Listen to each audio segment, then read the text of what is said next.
Oke, untuk pertanyaan pertama saya akan bacakan dari Muhammad atau Mas Muhammad atau Pak Muhammad yang ditujukan kepada Pak Ansor. Halo Pak Ansor, saya akan bacakan seperti ini pertanyaannya.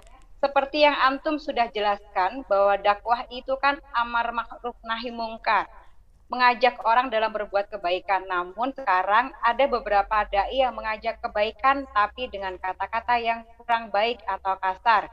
Sedangkan dalam menyampaikan dakwah itu harus bil hikmah.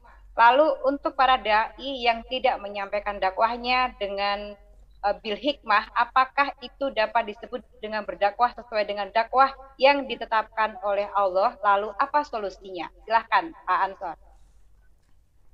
Memang kita eh, harus memahami bahwa ketika berdakwah kita tidak hanya bicara konten ya. Ini juga sebenarnya berlaku dalam ilmu komunikasi. Dalam ilmu komunikasi itu ada dua hal yang harus kita perhatikan. Yang pertama kita sebut konten, yang kedua kita sebut konteks. Ya.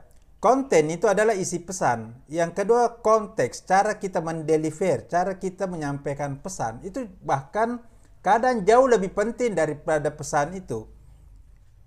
Jadi ketika kita menyampaikan dakwah, kontennya baik, kontennya benar, tapi cara menyampaikannya kurang benar atau tidak sesuai konteks, maka positif kali positif tambah minus bisa jadinya malah minus ya. Positif kali minus bisa malah jadi minus dalam matematika.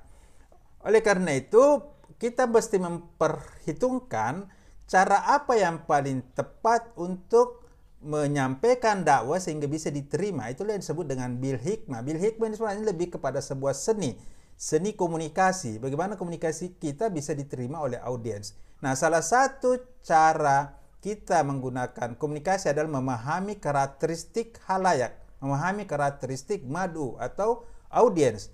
Misalnya, kita ingin menyampaikan dakwah pada anak-anak, maka itu berbeda konteksnya. Cara kita menyajikan pesan itu, misalnya bagaimana pentingnya kita disiplin, pentingnya kita salat tepat waktu kepada anak-anak dibanding kepada orang dewasa, dibanding kepada remaja. Itu beda tuh cara mendelivernya ya.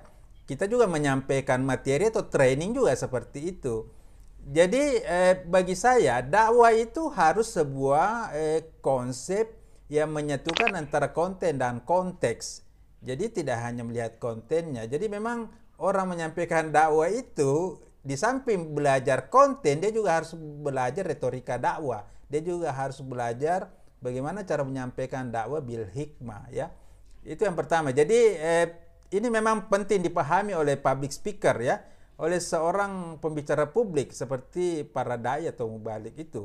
Bagaimana mendeliver pesan supaya pesan itu sampai di hati, supaya kena ya, supaya bisa diterima. Nah, bagaimana solusinya? Ya, mestinya setiap dai itu juga punya evaluasi ya, bisa mengevaluasi.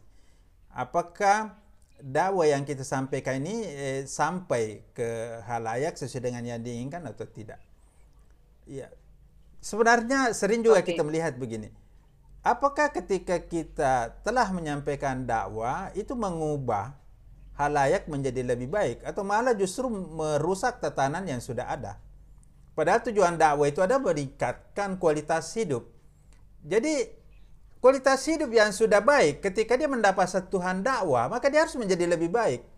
Jadi ketika kita meninggalkan halayak setelah menyampaikan dakwah dan terjadi penurunan kualitas kehidupan bagi halayak, kualitas yang ada di halayak itu berarti itu sasaran dakwahnya tidak tercapai. Misalnya ketika kita selesai berdakwah malah menimbulkan konflik, menimbulkan permusuhan, itu justru sasaran dakwahnya tidak tercapai. Karena tujuan dakwah justru merekatkan yang renggangnya itu, bukan yang sudah apa itu malah diacak-acak lagi. Jadi bagi saya dakwah itu bisa masuk di ruang mana saja karena di semua bidang kehidupan kita itu pasti membutuhkan pertumbuhan, peningkatan dan perkembangan. Disitulah dakwah itu sebagai seni seperti air yang bisa masuk ke semua bidang-bidang kehidupan. Tapi itu tadi dua, dia memahami konten dan dia memahami konteks. Ya, ya kira-kira begitulah ya. Oke. Iya, Iya, baik. Harus memahami sasaran siapa akan menerima dakwah itu ya Pak ya, dan tentunya iya tadi konsepnya betul. konten dan juga konteksnya harus tepat.